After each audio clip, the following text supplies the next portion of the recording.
Les Frères musulmans, c'est une organisation très intéressante car, premièrement, c'est la première grande organisation islamiste sunnite mondiale qui est surtout développée dans les pays arabes et bizarrement en Occident. Alors elle a été créée en 1928 par Hassan al-Banna, qui était le grand-père de l'actuel fameux Tariq Ramadan. Et Hassan al-Banna voulait rétablir le califat, imposer la charia dans tous les pays musulmans et liquider physiquement ou politiquement tous les partisans de la laïcité. Il voulait une révolution théocratique pour faire un califat mondial. J'insiste là-dessus, le projet du califat, ce n'est pas uniquement Al-Qaïda ou Daesh ou le fameux ex-calife Baghdadi. C'est le projet originel des Frères musulmans. Et déjà, dans les textes des Frères musulmans, on trouvait la sacralisation du djihad comme une sorte de sixième nouveau pilier de l'islam, une sorte de culte de la guerre et une militarisation de la société, un contrôle des médias, de l'individu et une sorte de totalitarisme vert, un totalitarisme islamiste. C'est la matrice, si vous voulez, c'est la matrice. D'ailleurs, cette matrice a même influencé certains wahhabites comme Ben Laden, qui a d'ailleurs créé Al-Qaïda avec un ancien frère musulman. On voit le lien entre les frères musulmans et le terrorisme. Mais pour conclure, les frères musulmans sont très malins. Ils ont été l'inspiration de tous les mouvements terroristes sunnites, y compris d'ailleurs le régime chiite de Khomeini en Iran. Ils ont inspiré pratiquement donc toute la mouvance islamiste radicale violente, mais en même temps, ils sont très malins, ils ont réussi à infiltrer les démocraties, les discours de tolérance, et ils ont une sorte de double face, une main dans le terrorisme et une main dans le politiquement correct. En Europe, ils sont avec tous les mouvements de gauche, antiracistes, et ils jouent beaucoup sur la carte de la tolérance, de l'intégration, de la lutte contre l'islamophobie. Donc c'est une organisation totalitaire, mais comme vous le savez très bien, les gens qui viennent des pays de l'Est ont connu le langage double des totalitaires rouges. Ils ont l'habitude de mentir, une pratique du mensonge, double discours terrible. Et c'est pour ça que les frères musulmans sont très puissants en Occident. Et enfin, ils sont puissants en Occident également car ils ont derrière eux un État très riche, le Qatar, qui a acheté beaucoup en Occident, y compris des hommes politiques, et donc avec un tel appui, mais aujourd'hui aussi la Turquie. On verra dans d'autres questions, hein. La Turquie est aussi, avec le Qatar, le plus grand soutien international, politique, diplomatique, militaire, psychologique, politique des frères musulmans. La stratégie d'Erdogan est très liée à celle des frères musulmans.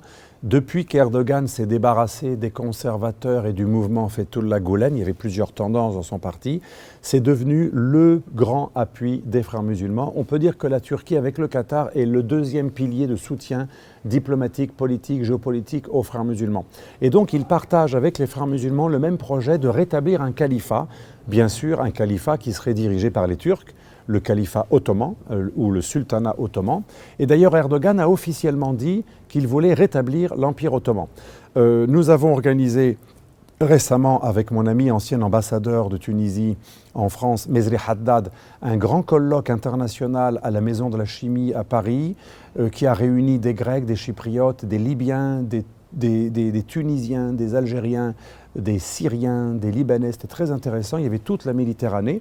Et en fait, ce qui était très intéressant dans ce colloque, c'est que la plupart des pays de la Méditerranée orientale aujourd'hui, et y compris des pays musulmans, sont inquiets de la propagande et de l'irrédentisme et du néo-impérialisme turc ottoman. Donc ça montre que vous n'êtes pas seuls, vous, les pays comme la Bulgarie, la Serbie, je pense à nos frères serbes, martyrs de toutes ces guerres de l'OTAN, peuple qui a véritablement presque pour moi un statut de martyr européen, sur lequel les occidentaux atlantistes ont concentré tous leurs tirs, alors que la Serbie et plus largement l'ex-Yougoslavie étaient un rempart naturel contre le néo-impérialisme ottoman. Donc dans ce colloque, nous avons montré l'évolution islamiste et frères musulmans et néo-impériale de la Turquie. Et donc la Turquie, elle a deux axes. Premièrement, rétablir une hégémonie impériale, néo-impériale dans les pays arabes.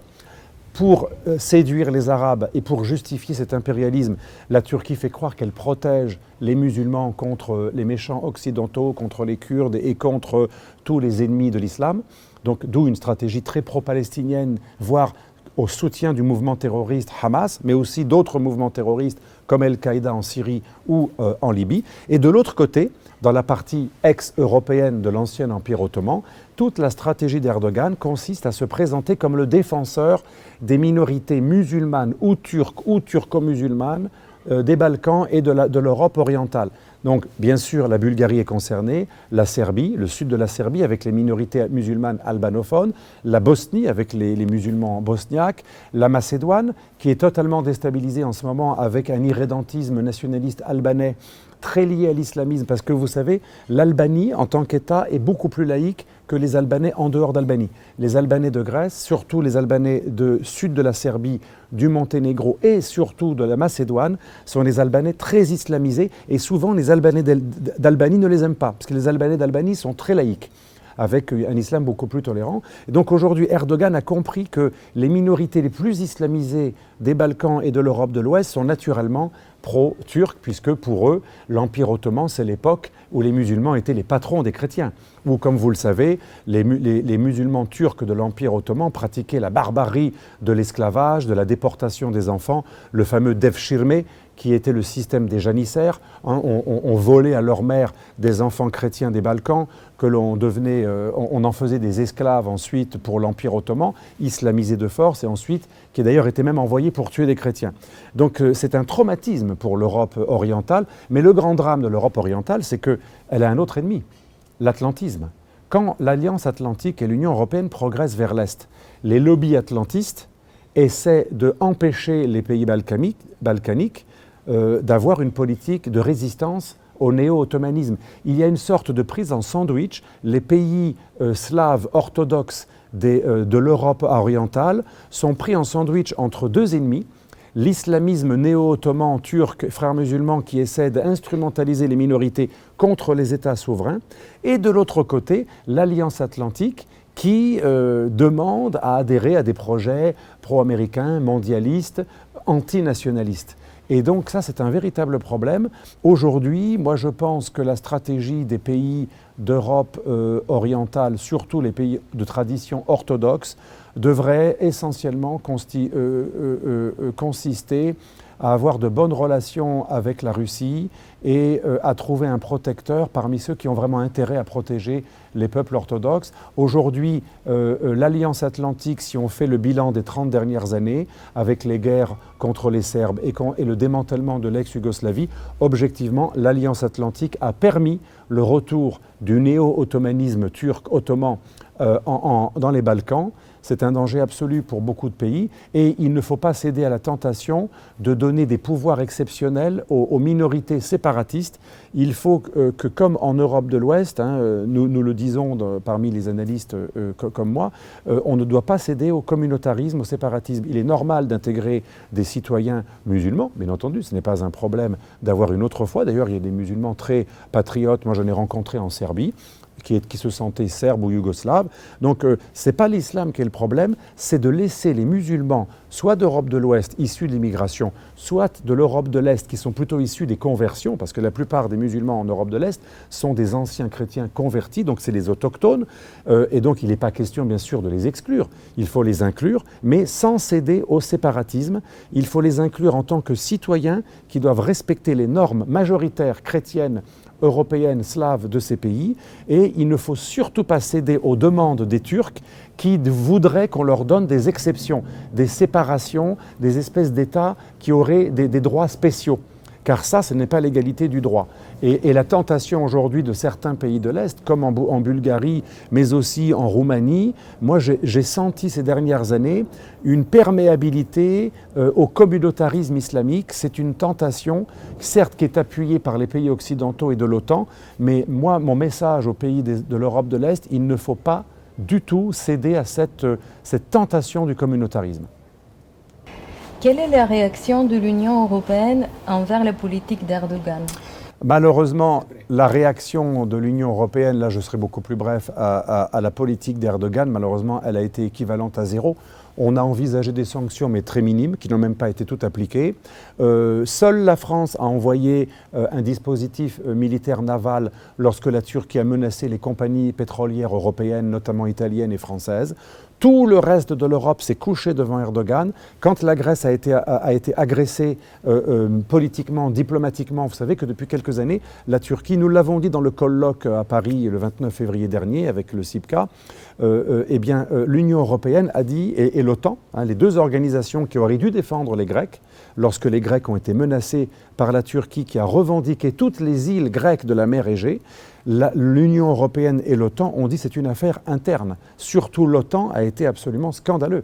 L'OTAN n'a absolument pas défendu la Grèce, donc on met la victime au même niveau que le bourreau. Et quand Chypre a été agressé militairement par l'armée turque en Méditerranée, au sud de Chypre, donc dans la partie qui n'est même pas près de la partie occupée par la Turquie, aucun pays européen n'a bougé à part, il faut le reconnaître, la France. L'Italie, mon pays d'origine, malheureusement, s'est littéralement couché devant Erdogan. Et donc, il est déplorable de constater qu'aujourd'hui, pratiquement, aucune réaction occidentale et européenne de solidarité envers la Chypre et Grèce, deux pays de l'Union européenne officiellement menacés ou occupés par un pays candidat, ce qui est complètement aberrant. Pour la première fois de l'histoire de l'Union européenne, un candidat veut rentrer dans l'Union européenne, mais il occupe un pays de l'Union européenne et il agresse militairement et il revendique les frontières d'un autre pays de l'Union européenne. Donc il est menaçant envers deux pays de l'Union européenne et il veut tout de même rentrer dans l'Union européenne. Et le pire, le culot extraordinaire, mais là c'est le génie d'Erdogan, c'est le renversement des rôles. Et Erdogan se pose en victime, comme quoi l'Union européenne n'aurait pas accepté la Turquie parce que nous serions racistes, alors que c'est lui-même qui bloque l'adhésion en refusant de reconnaître la République de Chypre. Si ça dépendait de vous, quelles alternatives proposeriez-vous pour résoudre les problèmes dans l'Union européenne et qui se sont accentués depuis le Covid-19 ? Je pense que finalement, ce qu'il faudrait, c'est revenir à l'état de droit et à la loi. Ce qu'on a oublié, c'est que finalement, pas besoin de faire de nouvelles lois. Les lois ont tout prévu. Le principe de laïcité, de séparation des pouvoirs, de séparation du spirituel et du temporel, de l'Église et de l'État, qui sont inscrits pas uniquement dans la France républicaine laïque, mais aussi dans des pays qui sont un peu moins laïques. C'est une valeur de toutes les démocraties, séparation du politique et du religieux. Si on appliquait la loi et les principes fondamentaux de nos démocraties, il serait assez facile d'interdire la plupart des organisations islamistes radicales aujourd'hui. Et ça permettrait aux musulmans d'être mieux intégrés, puisque du coup, il n'y aurait que les organisations musulmanes tolérantes qui seraient respectées, qui seraient tolérées et qui pourraient gérer des mosquées. Il ne s'agit pas d'interdire les mosquées, bien entendu que non, ni même les organisations islamiques, mais devraient être autorisées uniquement les organisations islamiques qui respectent le principe de laïcité et qui ne prévoient pas l'embrigadement et qui ne prêchent pas des mesures contraires aux droits de l'homme et aux droits tout court. Par exemple, inégalité des femmes et des hommes, inégalité des musulmans et des non-musulmans, légitimation de l'esclavage, de la violence, de l'antisémitisme.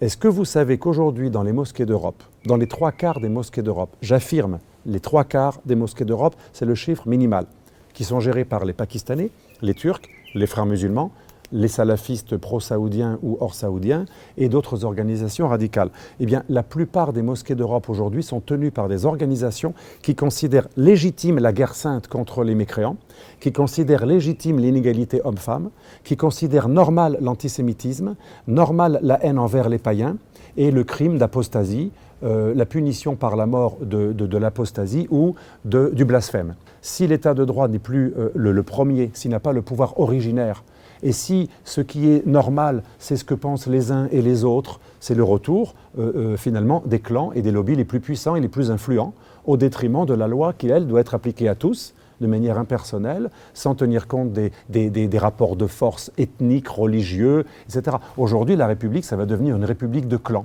Alors vous aurez des lobbies, des clans, certains lobbies capitalistes, certains lobbies juridiques, certains lobbies alors comme les LGBT, d'autres lobbies ethniques, des lobbies religieux. On va devenir une république de clans. Et comme les lobbies auront tous un pouvoir de nuisance, d'intimidation, ils pourront tout casser ou faire la désobéissance civile, eh bien on cédera pour pas qu'il y ait de vagues. Voilà un petit peu l'avenir de l'Union européenne et des pays occidentaux si on ne prend pas conscience de ce danger et si on ne revient pas à une séparation des pouvoirs législatifs, judiciaires et exécutifs. Merci Alexandre Delval.